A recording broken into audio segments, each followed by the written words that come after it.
It is a fascinating time for Texas basketball.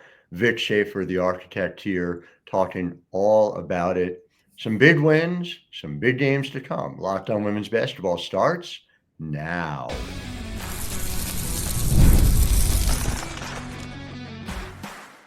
You are Locked On Women's Basketball, your daily podcast on women's basketball. Part of the Locked On Podcast Network, your team every day. Well, hi there and happy Wednesday to you.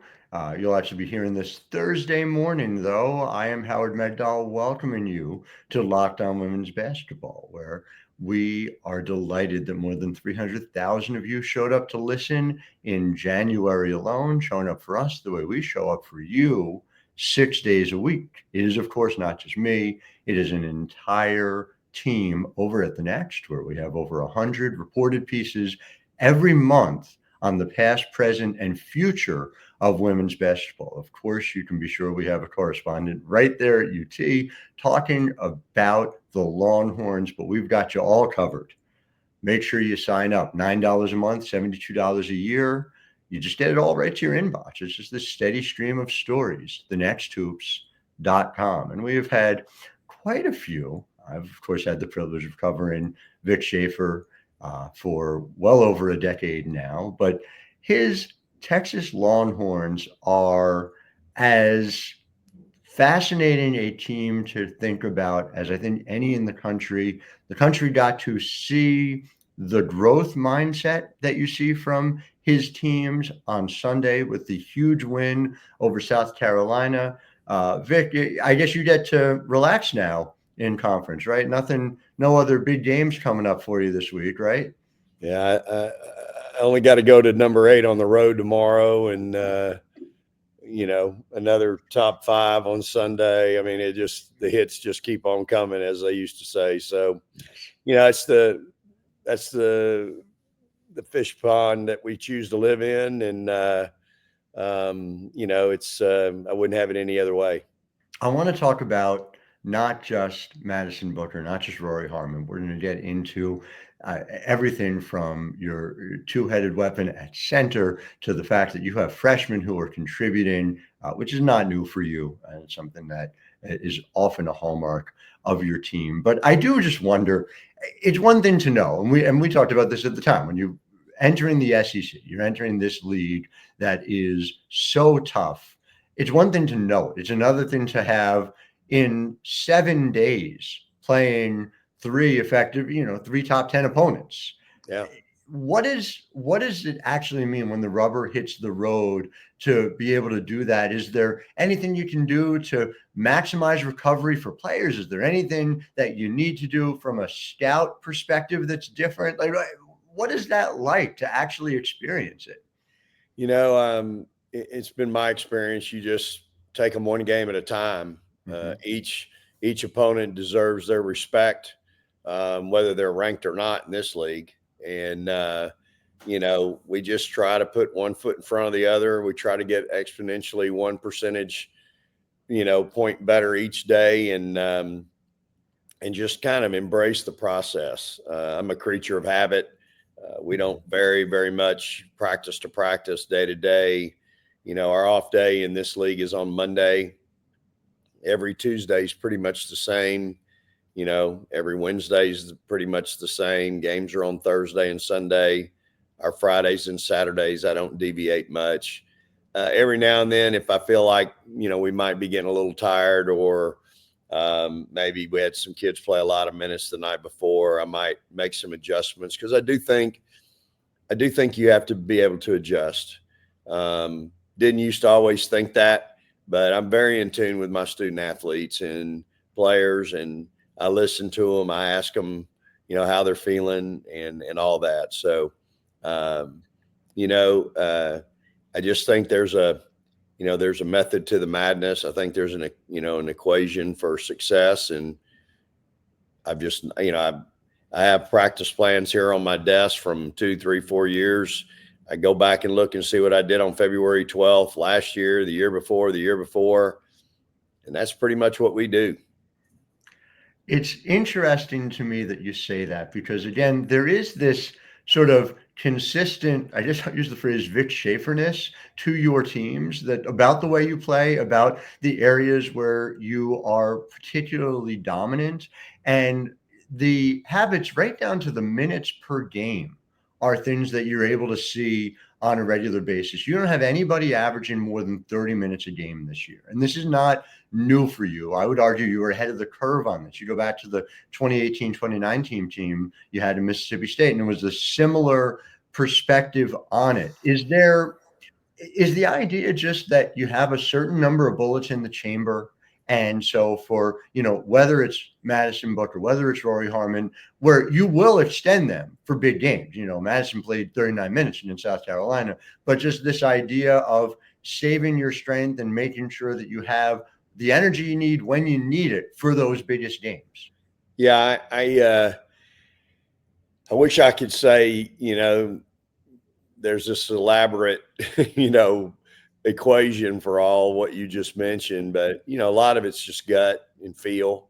Taylor Jones had a great first half the other night. We took her out early in the second half and put Kyla in, and Kyla started, played great. Wasn't anything Taylor did wrong. It was more that Kyla was just playing good. And, I've done that now with Brianna Preston, my freshman point guard. I've given Rori a blow and put her in. Well, she's come in and sometimes changed the trajectory of the game, the energy on the floor, and so I'm not going to take her out.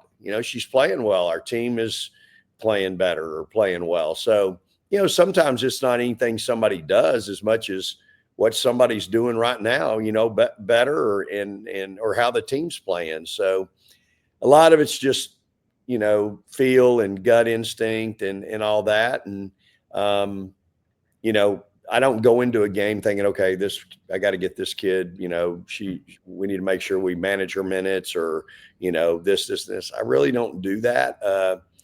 I do pay attention and try to steal a minute here, a minute there, prior to a media or a end of a quarter, sometimes. But other than that, a lot of it's just gut. I think it's so interesting that your gut feelings about this, and maybe this just comes with experience, lead to like really similar statistical outcomes in these cases, right? That it's almost more of an art than a science at this point. And so from that perspective too, I do want to talk about Taylor Jones and Kyla Oldacre, because in both of these instances, these are players who are shooting north of 62% from the field. And this gets back to a thing that you and I have talked about, and a sort of a beef I've had with your national reputation, which is very much of, you are this defensive coach. And I've covered too many teams of yours that are just dominant on the offensive end. You guys are 12th in the nation in opposition points per possession, which is really impressive and fairly typical. You're 4th in the nation in offensive points per possession. And this is a team that is exceedingly successful on the offensive end. So I just wonder, with that frame, the understanding that this is not uncommon for your teams, especially the teams that are at the very best, is this the best offensive team you think you've had? It's certainly one of the best shooting teams I've had. And you sit there and go, well, coach, how is that possible? You make 3 threes a game. To me, that has nothing to do with whether you shoot the ball well or not. And, we have shooting drills that we do every day, and this team really sets a different bar as far as the goal of makes and things like that. So, from that perspective, this team does shoot the ball extremely well. And do we shoot the 3 as good as I'd like? I mean, some nights, we made 9 against Vanderbilt. And so the other night we didn't make a single one against South Carolina, but we didn't take like 3 or 4. So, each night's different. Each night requires something different. And so again, it's how teams play us. And so, but I have a lot of confidence in our ability to shoot the ball. Like, I feel like I got some great shooters on my team. It's just that we have we have a philosophy and on how we want to do certain things. And some nights it works and sometimes it we take something else. We take what they give us. Mm-hmm. And Jordan Lee, by the way, north of 46% from three, as Yeah. is Madison Booker. So, Yeah. so many different ways to beat teams, which is really the key to a championship. So we're going to talk more about this in segment 2, talk more about Madison Booker and Rori Harmon, talk about the bigger picture for you here at Texas. Vic Schaefer joining us. I'm Howard Megdal. You're listening to Locked On Women's Basketball. More after this, but first, Locked On Women's Basketball is brought to you by Wayfair. And so after the holiday hustle, there's nothing like giving your home a little TLC. I always find that decluttering and refreshing my space helps me get back into a routine. Whether you're tidying up, clearing out, or just want to give your space a new look to start the year, Wayfair has everything you need, all within your budget. There is something for every style and home, no matter what you are trying to do. Wayfair makes it easy to tackle your New Year's home goals. I get a chance to take a look at them. I look at them with my wife and we say, all right, what are we looking at in 2025? Figure things out together. Wayfair helps allow us to do it. So give your home the refresh it needs with Wayfair. Head to wayfair.com right now. That's WAYFAIR.com. Wayfair, every style, every home. Back here in segment 2 with Vic Schaefer. And the place that so many people started is talking about Madison Booker when it comes to this team, and for good reason. And, I just, to get nerdy for a minute, I thought it was really interesting to talk about a couple of things. One is finding where she gets her shots and seeing how much more efficient she has been with them. And so you go over to CBB Analytics and her shot charts are just this sea of red. So much of it, though, coming from the mid-range, the so-called dying art of the mid-range is very much alive as it relates to Madison Booker. She's getting those shots there. She's getting more of her shots at the rim this year and is super efficient there as she was as a freshman. But that 3-level scoring, how much is that critical to, again, as we talked about up top, an offense that, everyone says, oh, either beyond the arc or at the rim, that's the key to an efficient offense. But here you are as one of the best offenses in the country, and number one on your scouting report is doing so much for damage from that mid-range. Yeah, it's, as a lot of my teams have players that could have that really good in the mid-range. Jordan Danbury is the best probably one of the best I've ever had at the mid-range. Books right there with her, 2 great mid-range players. Dominique Dillingham was a mid-range player. And so you're right. It is it's kind of a lost art. And yet to me, it's so critical. You can't be a 3-level player if you can't score in the mid-range. And so I just think it's but again, she's great at it because she works at it. And she spends tireless, hours, days, months, years working on it. She's in the gym every day, but it's important. And it's something that we focus on every day in our pre-practice, our position play with our guards. And, it's just makes it really difficult. Of course, she just jumps up over people. She's got that high rise and jump shot, and you just can't get to her. And so it's really, it's something that's really hard to defend, obviously. I had the privilege of seeing her live just recently when you guys came east to face Maryland and just took apart a really good Maryland team that is at least a second weekend team in the NCAA tournament, in my view. And that was a critical part of it, was just the fact that there was no real answer for her defensively. And so when you have a player like that, I guess I wonder, the mid-range is obviously such a critical part of what she's doing, but she's so much better shooting the 3 this year than she was. To go from a 30% to a 46% rate from beyond the arc, is your hope that she gets more of her shots from there? Or is this really still very much a question of she's getting the shots where you want her to get them? Yeah, I think you have to give her credit. She's very patient. She gets a feel for what's going on and how people are dealing with her night in and night out. And again, I think, we talked about it over the summer. Hey, let's add a little bit better percentage from three. Hard for people to deal with you in the mid range. Nobody can get to you. You're pretty explosive getting by people and getting to the rim, and then you're so physical, it's hard to stop you at the rim. Yeah. So we talked about that a little bit, and I think she's really worked hard on adding that to her game, and I think it shows. But I don't think she's a kid that, is satisfied just standing out there and jacking up threes. A lot of kids, that's all they want to do. They think that's it. I mean, I'm watching men's games every night, and I'm like, you're 4 for 23. Mm-hmm. Like, what are we, what are you doing? And it makes no sense to me. I was listening to Coach Sampson at Houston talk about, I'm not going to give a bad shooter confidence. Mm-hmm. He said, if you're a bad shooter, I'm not going to give you confidence to shoot the ball. Like, I don't want you shooting if you're a bad shooter. There's something to that. Yeah. And for Book, she's a great shooter, but she doesn't settle, is my point. And it just, that's the thing about her, is she's so smart. She's got such a basketball IQ, and she takes what the defense gives her, and she's really good in that area. So, but obviously she's an all three level scorer and can do it, consistently. And I think that to me is what separates her from a lot of these guards across the country, is her efficiency.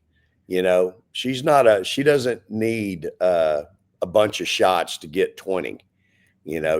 She's pretty efficient. She's at, on the course of the season, she's right at 50%. Mm-hmm. And so she's really efficient, but she fills up a stat sheet, man. She's averaging 6+ rebounds a game, 3 or 4 assists a game.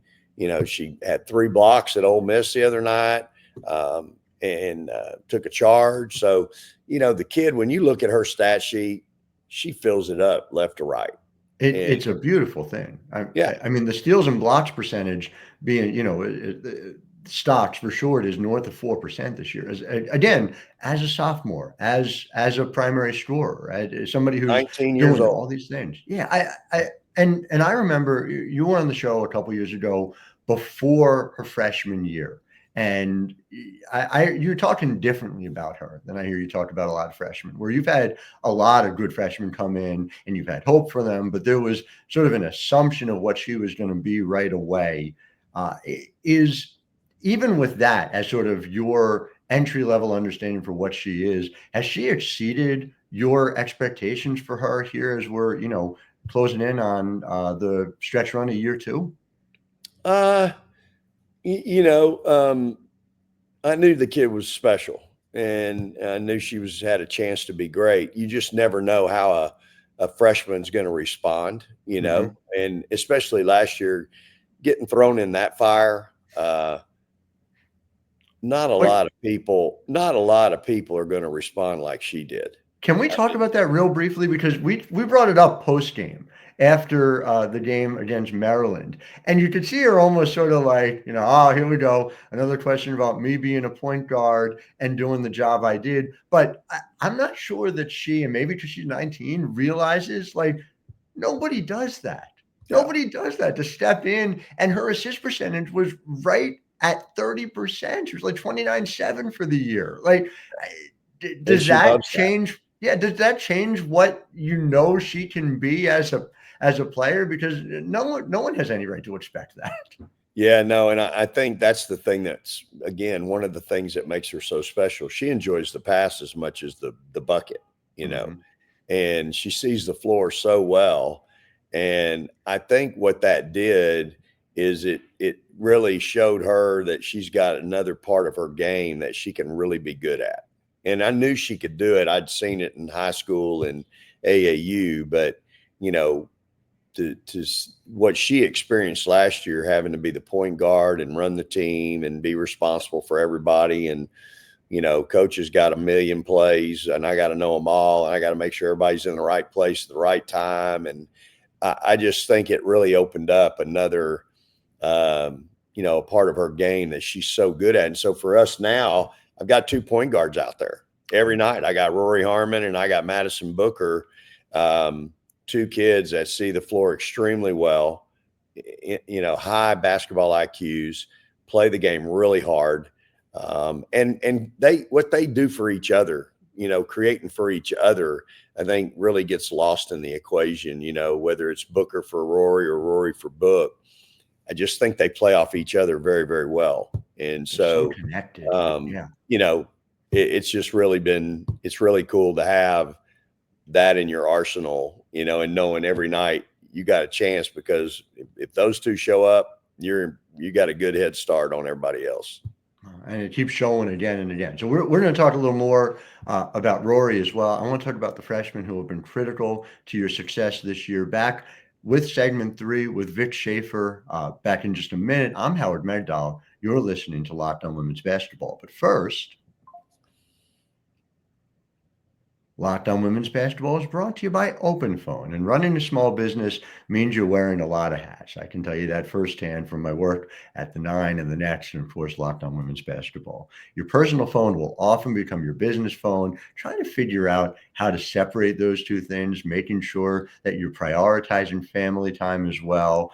It's hard to do, but OpenPhone comes in and helps you. It's a business phone system. It helps you keep your work and your personal life separate. For just $15 a month, you get complete transparency and visibility into everything happening with your business phone number. OpenPhone works through an app on your phone or computer and integrates with tools like HubSpot and hundreds of others. It uses AI-powered call transcripts and summaries, so you'll have a rundown of your calls and action items the second you hang up.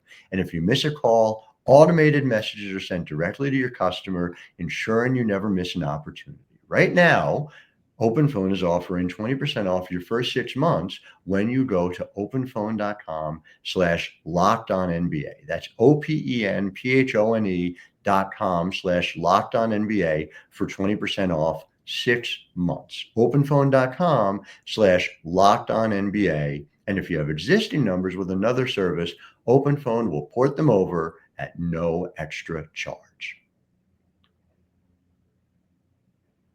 Howard Megdal here, Locked On Women's Basketball, back with Vic Schaefer. And Vic, before we get to Rori and some other players on this incredible roster, top to bottom, I just got to ask, you have had W pros on a consistent basis throughout your career.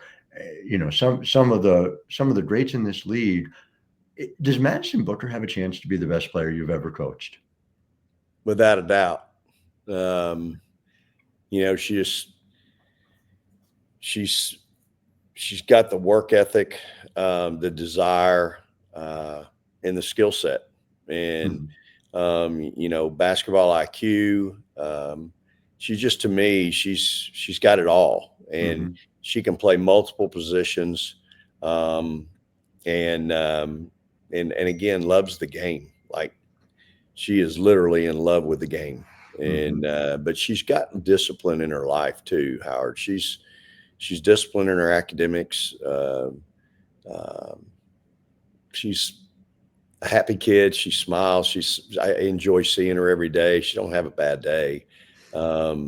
She's just a great kid, and she's a culture kid, and you have to give her family so much credit.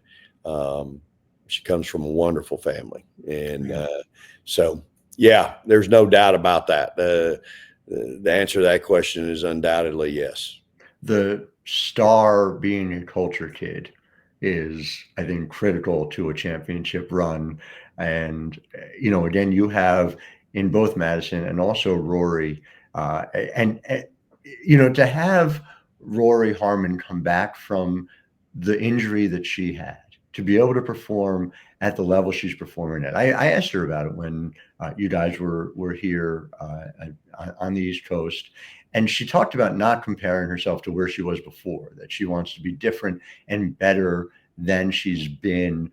How have you found her day-to-day ability to sort of navigate what is always going to be a challenge, is the fact that there is not a straight line recovering from the injury that she had? Yeah, she's a miracle in my opinion. She's, to me, she's back from an athletic, a quickness, a speed.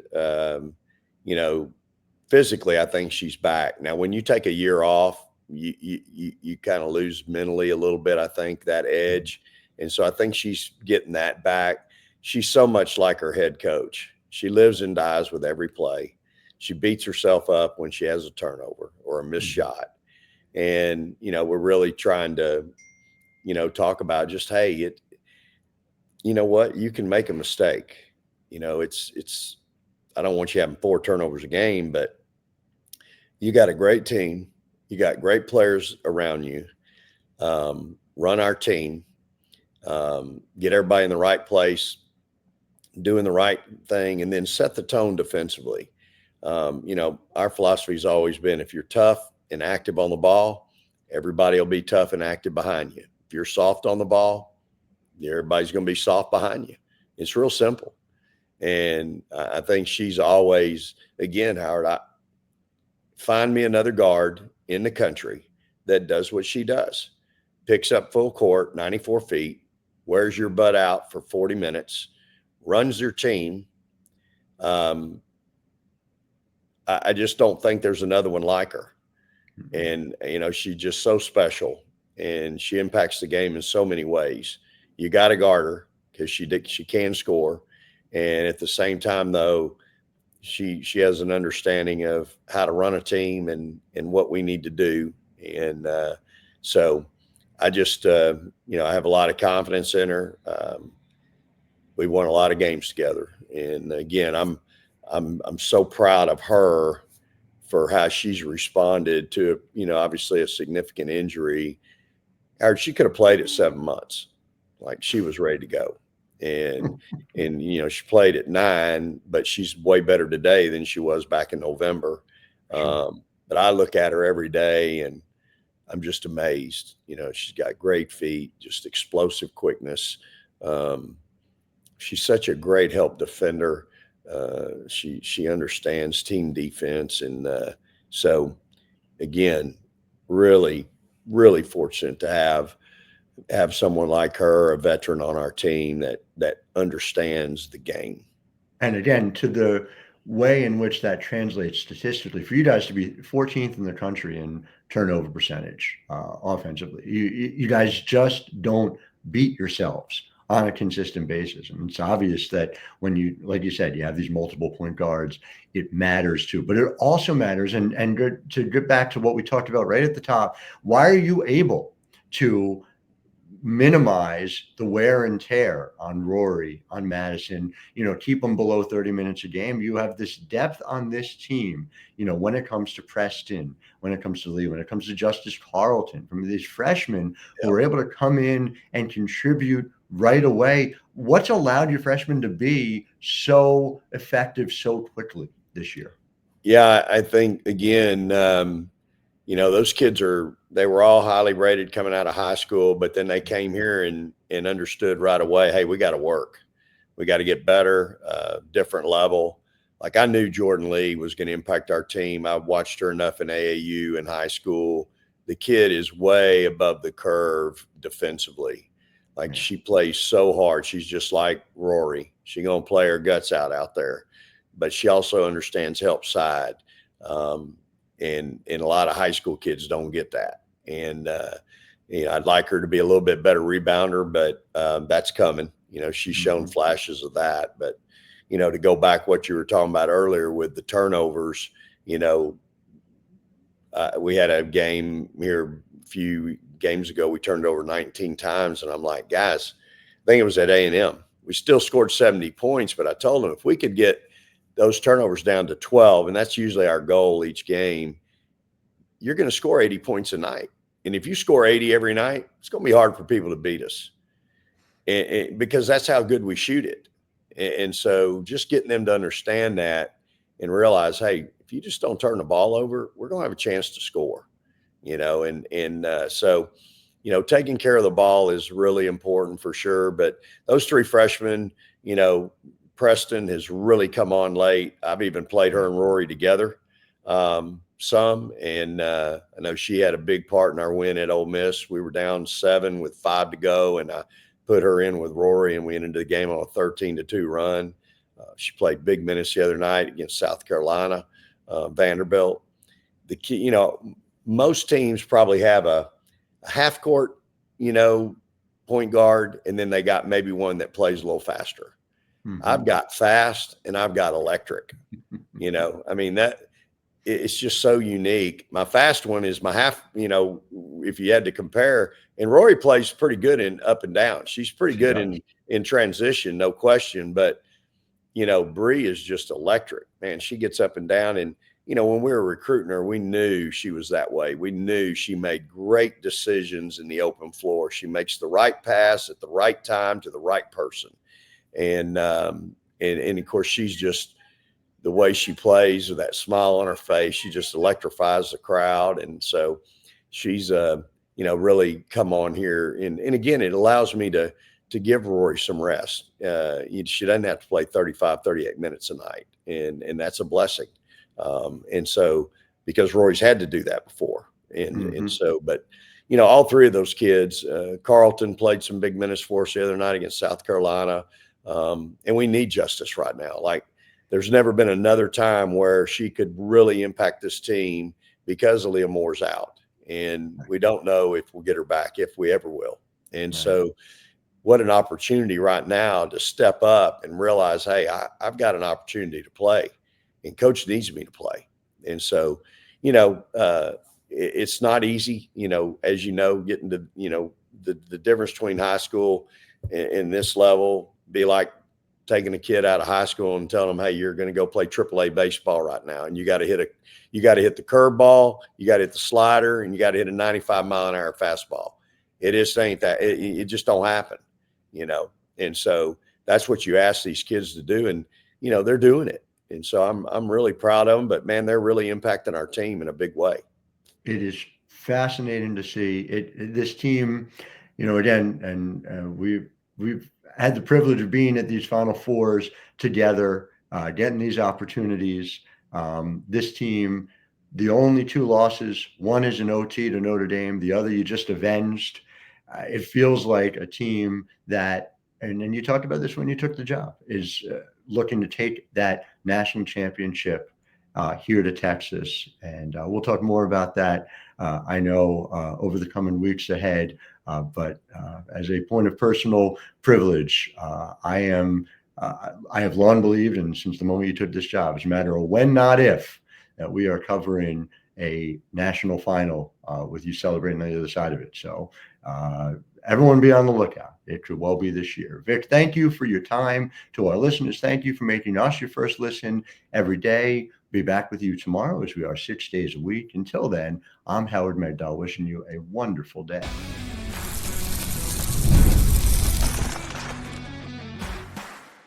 You are Locked On Women's Basketball, your daily podcast on women's basketball. Part of the Locked On Podcast Network, your team every day.